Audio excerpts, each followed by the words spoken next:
परिवेष्टितं भक्तिप्रियं मदोन्मत्तं वन्देऽहं गणनायकम्। चित्ररत्न विचित्राङ्गं चित्रमाला विभूषितं चित्ररूपधरं देवं वन्देऽहं गणनायकम्। गजवक्त्रं सुरश्रेष्ठं कर्णचामरभूषितं पाशाङ्कुशधरं देवं वन्देऽहं गणनायकम्। मूषकोत्तममारुह्य देवासुरमहाहवे योद्धुकामं महावीर्यं वन्देऽहं गणनायकम्।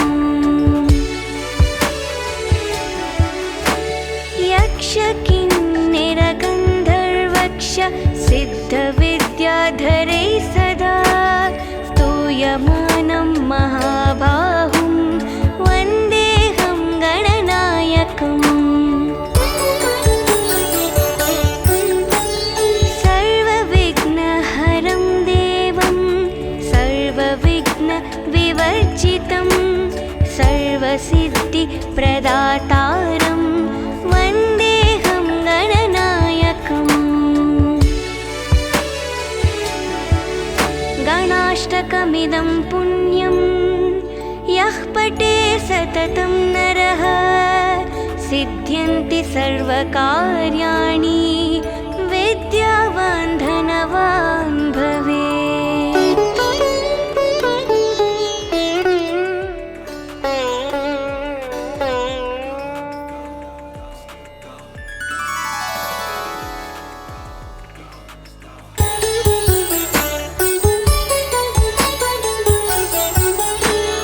एकदन्तं महाकायं तप्तकाञ्चनसन्निभं लम्बोदरं विशालाक्षं वन्देऽहं गणनायकम्। मौञ्जीकृष्णाजिनधरं नागयज्ञोपवीतिनं बालेन्दुसुकलामौलिं वन्देऽहं गणनायकम्।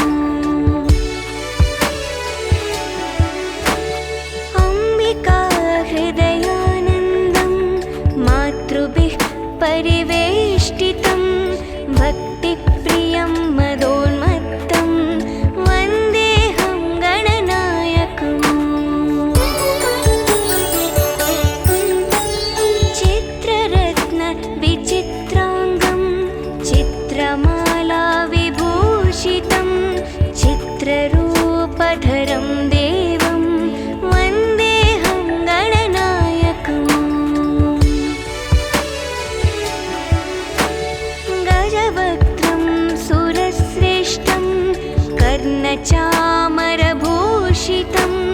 पाशाङ्कुशधरं देवं वन्देऽहं गणनायकम्। मूषकोत्तममारुह्य देवासुरमहाहवे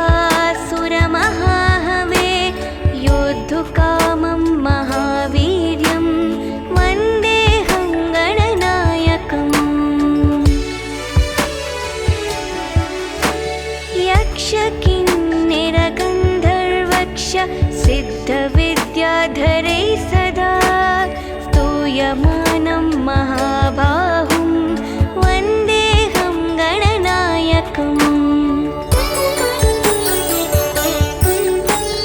सर्वविघ्नहरं देवं सर्वविघ्नविवर्जितं सर्वसिद्धिप्रदातारं वन्देऽहं गणनायकम्।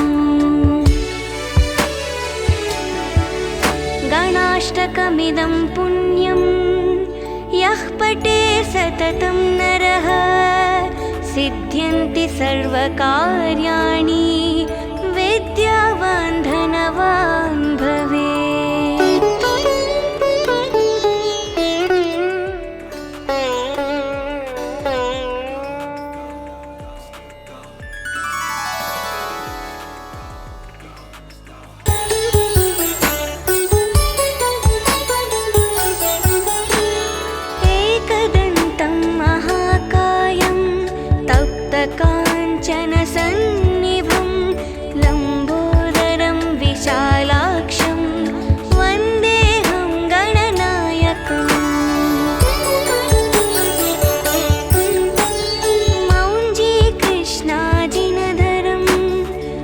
नागयज्ञोपवीतिनं बालेन्दुसुकलामौलिं वन्देऽहं गणनायकम्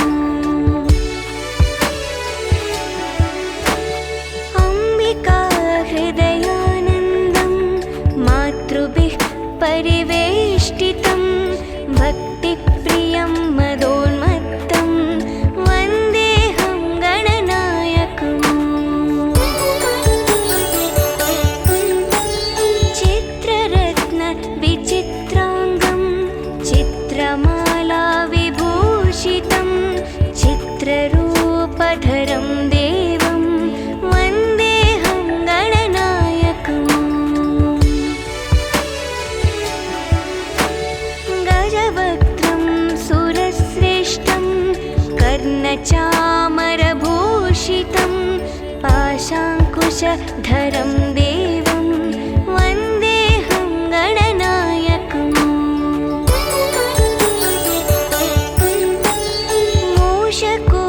मूषकोत्तममारुह्य देवासुरमहाहवे योद्धुकामं महावीर्यं वन्देऽहं गणनायकम्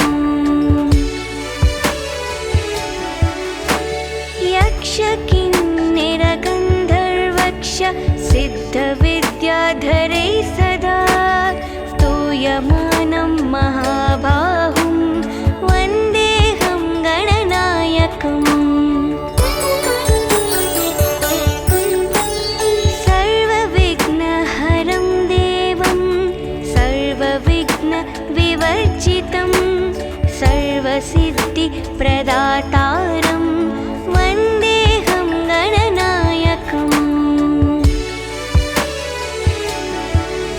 गणाष्टकमिदं पुण्यं यः पठे सततं नरः सिद्ध्यन्ति सर्वकार्याणि विद्यावान् धनवान् भवेत्।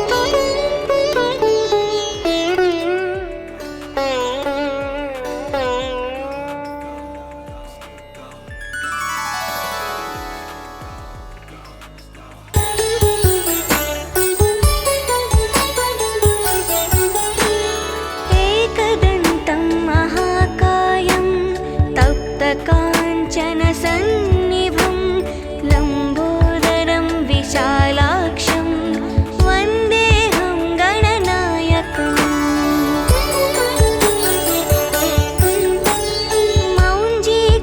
मौञ्जीकृष्णाजिनधरं नागयज्ञोपवीतिनं बालेन्दुसुकलामौलिं वन्देऽहं गणनायकम् अम्बिका हृदयानन्दं मातृभिः परिवेष्टितं भक्तिप्रियं मदोन्मत्तं वन्देऽहं गणनायकम्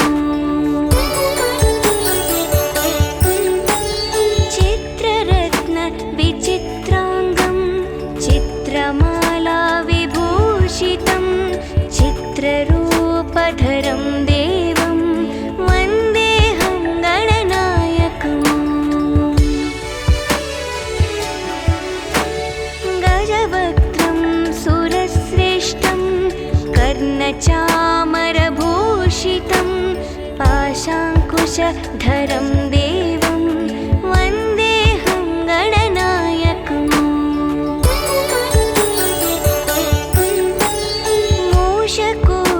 मूषकोत्तममारुह्य देवासुरमहाहवे योद्धुकामं महावीर्यं वन्देऽहं गणनायकम् यक्षकिन्निरगन्धर्वक्ष सिद्धविद्याधरै सदा स्तूयमानं महाबाहुं वन्देऽहं गणनायकम्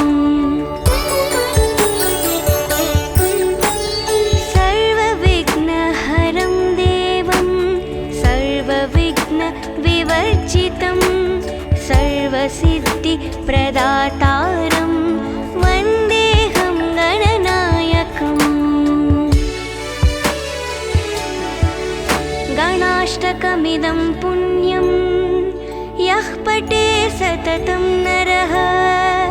सिद्ध्यन्ति सर्वकार्याणि विद्यावान् धनवान् भवेत्।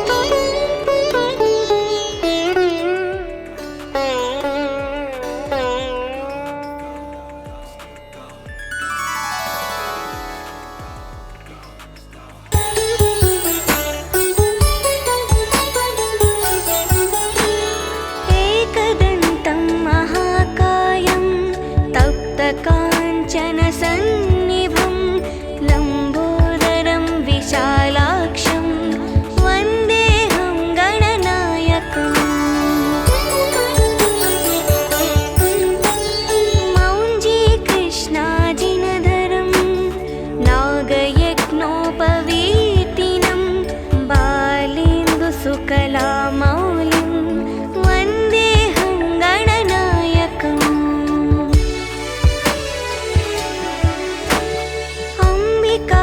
हृदयानन्दं मातृभिः परिवेष्टितं भक्तिप्रियं मदोन्मत्तं वन्देऽहं गणनायकम्।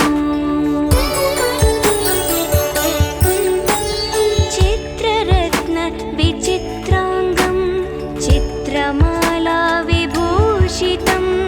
चित्ररूपधरं देवं वन्देऽहं गणनायकम्। गजवक्त्रं सुरश्रेष्ठं कर्णचामरभूषितं पाशाङ्कुशधरं देवं वन्देऽहं गणनायकम्। मूषकोत्तममारुह्य देवासुरमहाहवे योद्धुकामं महावीर्यं वन्देऽहं गणनायकम्। यक्षकिन्नरगन्धर्वक्ष सिद्धविद्याधरे सदा स्तूयमानं महाबाहुं वन्देऽहं गणनायकम्। सर्वविघ्नहरं देवं सर्वविघ्नविवर्जितं सर्वसिद्धिप्रदातारं वन्देऽहं गणनायकम्। गणाष्टकमिदं पुण्यं यः पठे सततं नरः सिद्ध्यन्ति सर्वकार्याणि विद्यावान् धनवान् भवेत्।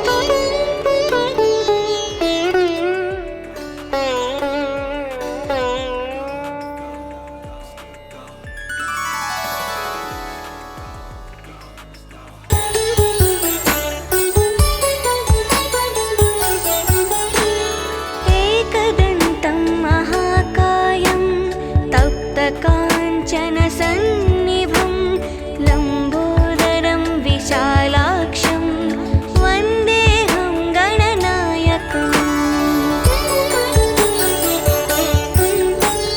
मौञ्जीकृष्णाजिनधरं नागयज्ञोपवीतिनं बालेन्दुसुकलामौलिं वन्देऽहं गणनायकम्।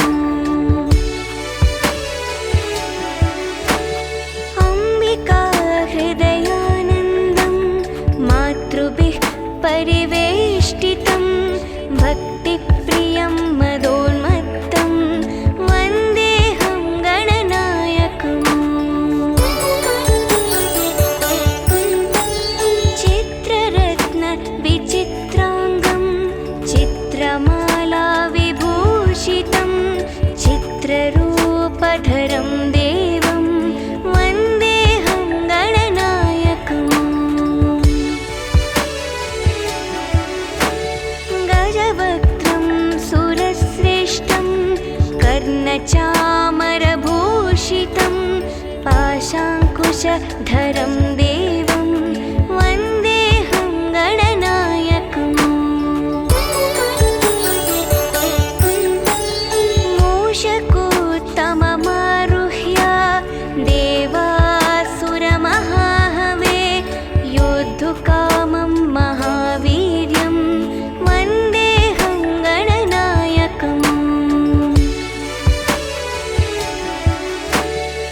यक्षकिन्निरगन्धर्वक्ष सिद्धविद्याधरे सदा स्तूयमानं महाबाहुं वन्देऽहं गणनायकम्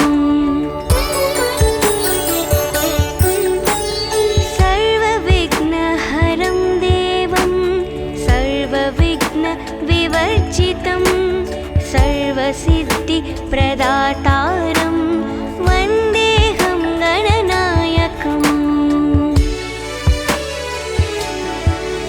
गणाष्टकमिदं पुण्यं यः पठे सततं नरः सिद्ध्यन्ति सर्वकार्याणि विद्यावान् धनवान् भवेत्।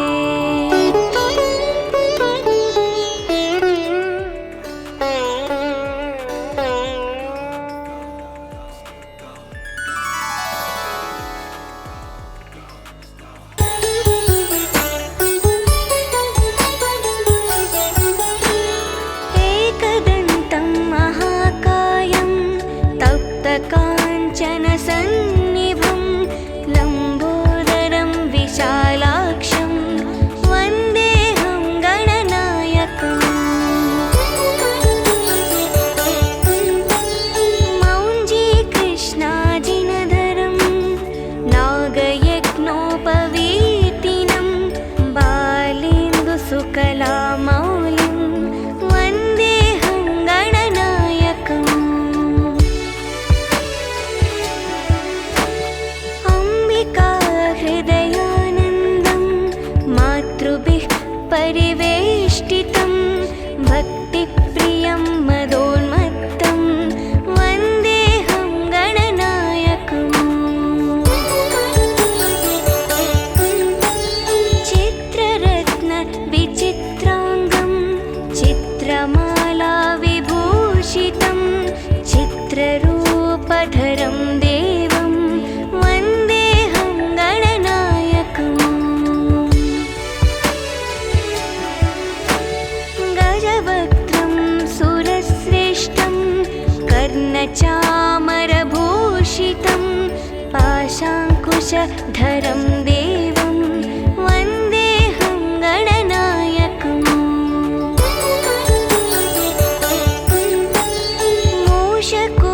मूषकोत्तममारुह्य देवासुरमहाहवे योद्धुकामं महावीर्यं वन्देऽहं गणनायकम्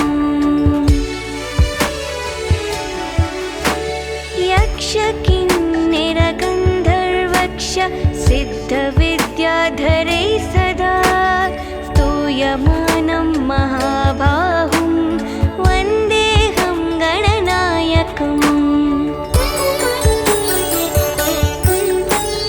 सर्वविघ्नहरं देवं सर्वविघ्नविवर्जितं सर्वसिद्धिप्रदातारं वन्देऽहं गणनायकम् गणाष्टकमिदं पुण्यं यः पठे सततं नरः सिद्ध्यन्ति सर्वकार्याणि विद्यावान् धनवान् भवेत्।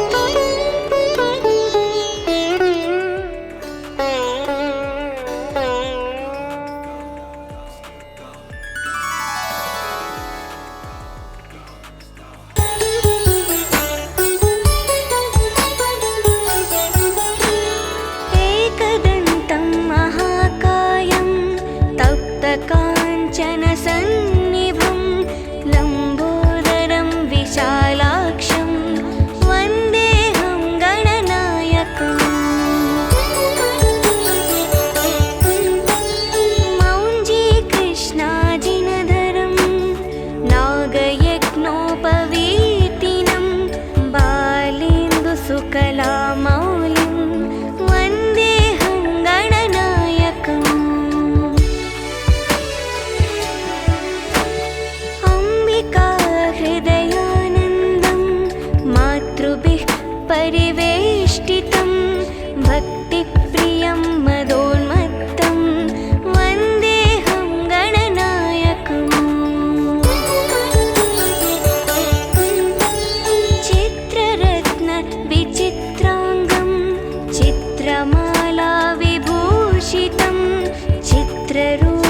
विद्याधरं देवं वन्देऽहं गणनायकम् गजवक्त्रं सुरश्रेष्ठं कर्णचामरभूषितं पाशाङ्कुशधरं देवं वन्देऽहं गणनायकम् मूषकोत्तममारुह्य देवासुरमहाहवे योद्धुकामं महावीर्यं वन्देऽहं गणनायकम् यक्षकिन्निरगन्धर्वक्ष सिद्धविद्याधरै सदा स्तूयमानं महाबाहुं वन्देऽहं गणनायकम् सर्वविघ्नहरं देवं सर्वविघ्नविवर्जितं सर्वसिद्धिप्रदातारं वन्देऽहं गणनायकम् गणाष्टकमिदं पुण्यं यः पठे सततं नरः सिद्ध्यन्ति सर्वकार्याणि विद्यावान् धनवान् भवेत्।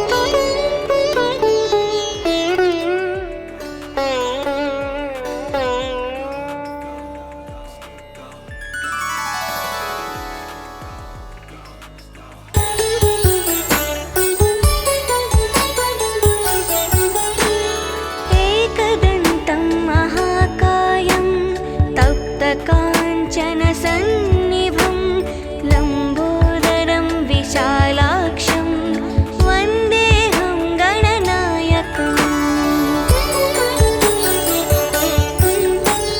मौञ्जीकृष्णाजिनधरं नागयज्ञोपवीतिनं बालेन्दुसुकलामौलिं वन्देऽहं गणनायकम् अम्बिकाहृदयानन्दं मातृभिः परिवेष्टितं भक्तिप्रियं मदोन्मत्तं वन्देऽहं गणनायकम् चित्ररत्नविचित्राङ्गं चित्रमालाविभूषितं चित्ररूपधरं देवं वन्देऽहं गणनायकम् गजवक्त्रं सुरश्रेष्ठं कर्णचामरभूषितं पाशाङ्कुशधरं देवं वन्देऽहं गणनायकम्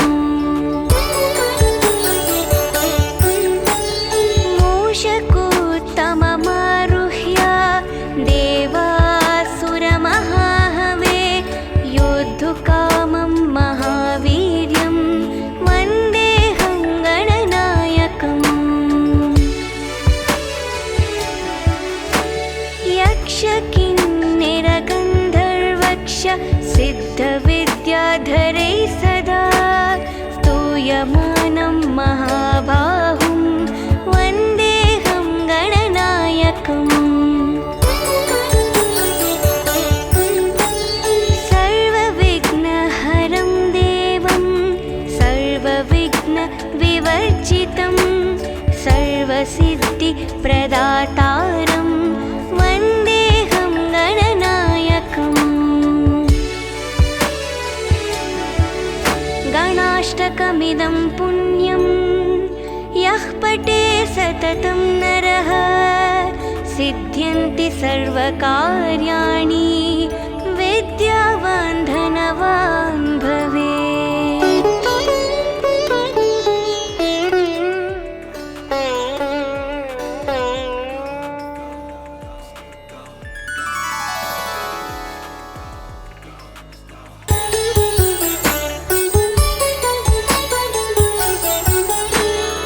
एकदन्तं महाकाय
कर्णचामरभूषितं पाशाङ्कुशधरं देवं वन्देऽहं गणनायकम् मूषकोत्तममारुह्य देवासुरमहाहवे योद्धुकामं महावीर्यं वन्देऽहं गणनायकम् यक्षकिन्निरगन्धर्वक्ष सिद्धविद्याधरैः सदा स्तूयमानं महाबाहुं वन्देऽहं गणनायकम् सर्वविघ्नहरं देवं सर्वविघ्नविवर्जितं सर्वसिद्धिप्रदातारं वन्देऽहं गणनायकम् गणाष्टकमिदं पुण्यं यः पठे सततं नरः सिद्ध्यन्ति सर्वकार्याणि विद्यावान् धनवान् भवेत्।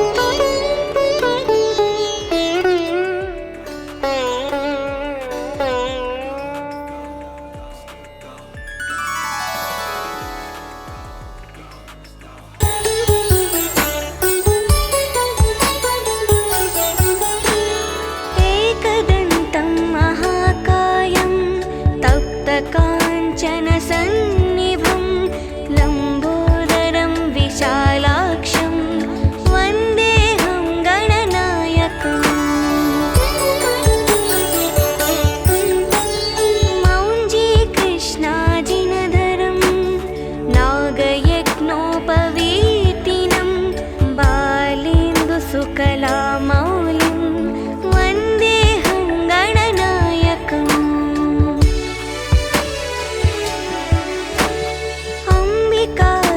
अम्बिकाहृदयानन्दं मातृभिः परिवेष्टितं भक्तिप्रियं मदोन्मत्तं वन्देऽहं गणनायकम्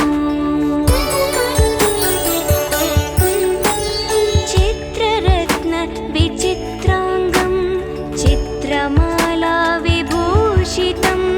चित्ररूपधरं देवं वन्देऽहं गणनायकम् गजवक्त्रं सुरश्रेष्ठं कर्णचामरभूषितं पाशाङ्कुशधरं देवं वन्देऽहं गणनायकम्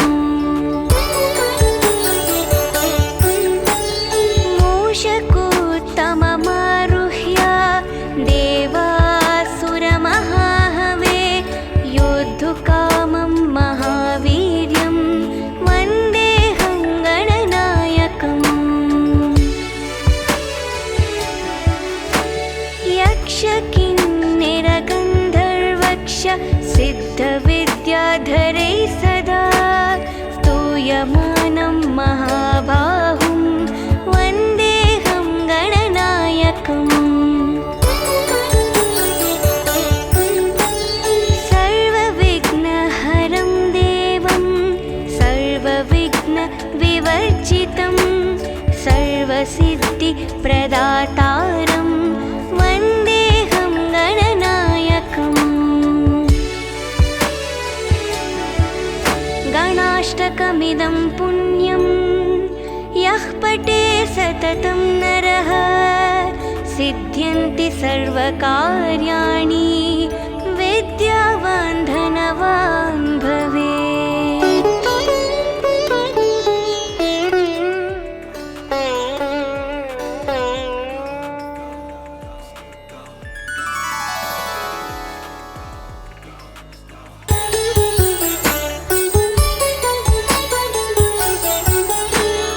एकदन्तं महाकायं तप्तकाञ्चनसन्निभं लम्बोदरं विशालाक्षं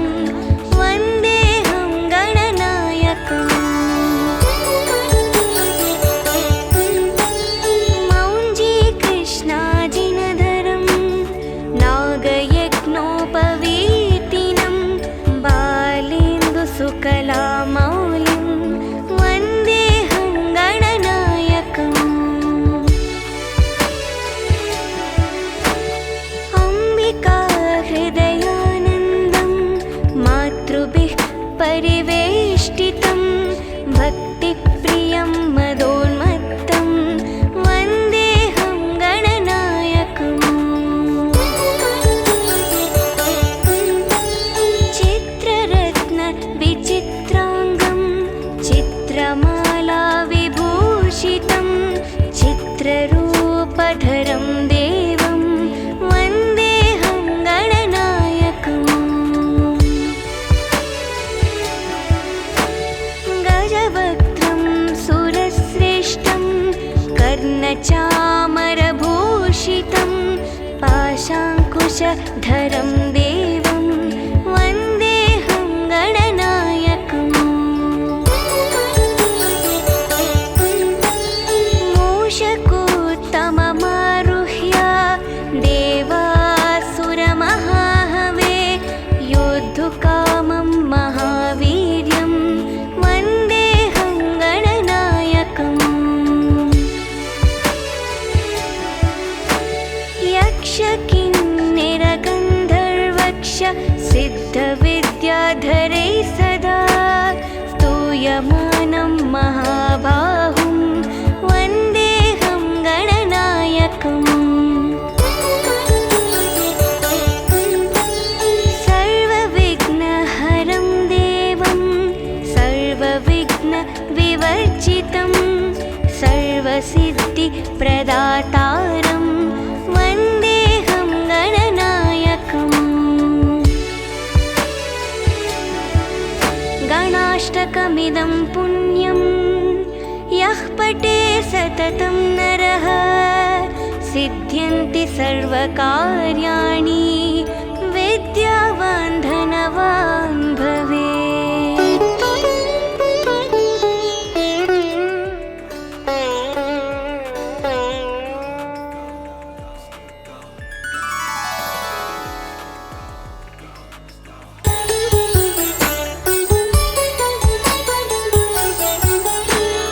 एकदन्तं महाकायं तप्तकाञ्चनसन्निभं लम्बोदरं विशालाक्षं वन्देऽहं गणनायकम् मौञ्जीकृष्णाजिनधरं नागयज्ञोपवीतिनं बालेन्दुसुकलामौलिं वन्देऽहं गणनायकम् अम्बिकाहृदयानन्दं मातृभिः परिवेष्टितं भक्तिप्रियं मदोन्मत्तं वन्देऽहं गणनायकम्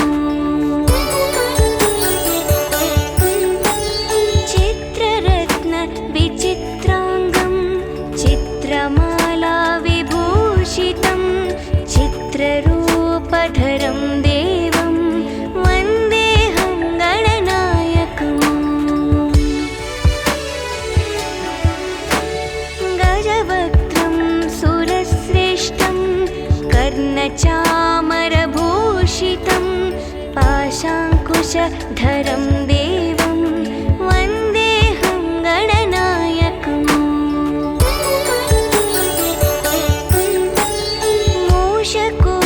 मूषकोत्तममारुह्य देवासुरमहाहवे योद्धुकामं महावीर्यं वन्देऽहं गणनायकम् यक्षकिन्निरगन्धर्वक्ष सिद्धविद्याधरैः सदा स्तूयमानं महाबाहुं वन्देऽहं गणनायकम् सर्वविघ्नहरं देवं सर्वविघ्नविवर्जितं सर्वसिद्धिप्रदातारं वन्देऽहं गणनायकम् गणाष्टकमिदं पुण्यं यः पठे सततं नरः सिद्ध्यन्ति सर्वकार्याणि विद्यावान् धनवान् भवेत्।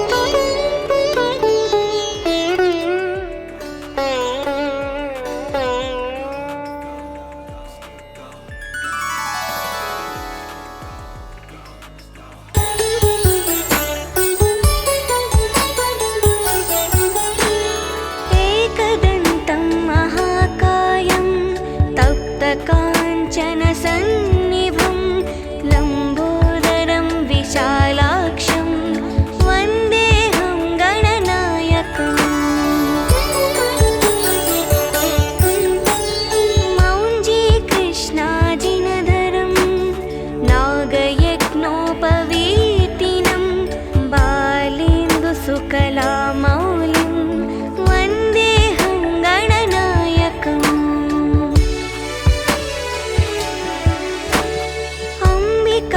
हृदयानन्दं मातृभिः परिवेष्टितं भक्तिप्रियं मदोन्मत्तं वन्देऽहं गणनायकम् चित्ररत्नविचित्राङ्गं चित्रमालाविभूषितं चित्ररूपधरं देवं वन्देऽहं गणनायकम् गजवक्त्रं सुरश्रेष्ठं कर्णचामरभूषितं पाशाङ्कुशधरं देवं वन्देऽहं गणनायकम्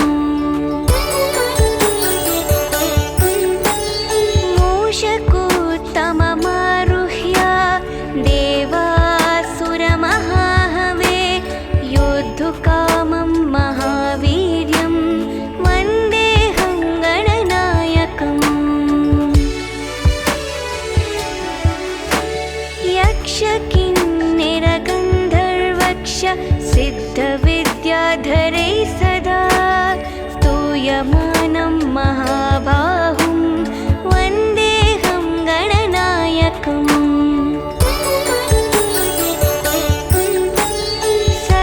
सर्वविघ्नहरं देवं सर्वविघ्नविवर्जितं सर्वसिद्धिप्रदातारं वन्देऽहं गणनायकम्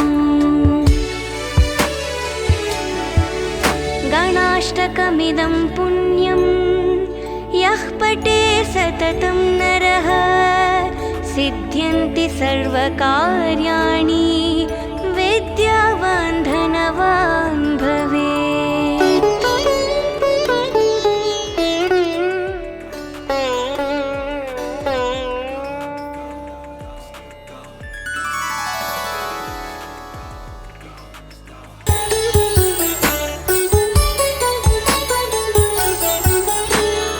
एकदन्तं महाकायं तप्तकाञ्चनसन्निभं लम्बोदरं विशालाक्षं वन्देऽहं गणनायकम्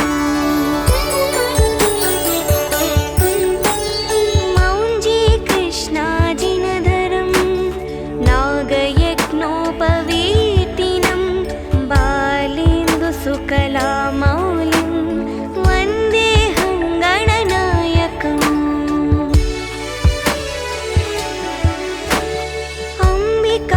हृदयानन्दं मातृभिः परिवेष्टितं भक्तिप्रियं मदोन्मत्तं वन्देऽहं गणनायकम् चित्ररत्नविचित्राङ्गं चित्रमालाविभूषितं चित्ररूपधरं देवं वन्देऽहं गणनायकम् गजवक्त्रं सुरश्रेष्ठं कर्णचामरभूषितं पाशाङ्कुशधरं देवं वन्देऽहं गणनायकम्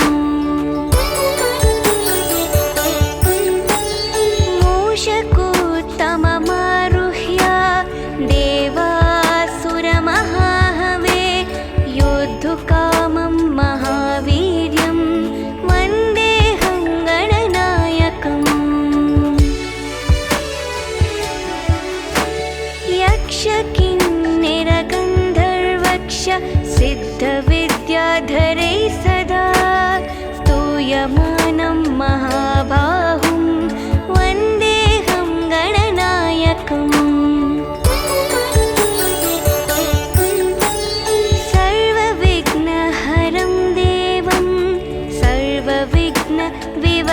सर्वसिद्धिसुरक्षितं सर्वसिद्धिप्रदातारं वन्देऽहं गणनायकम्।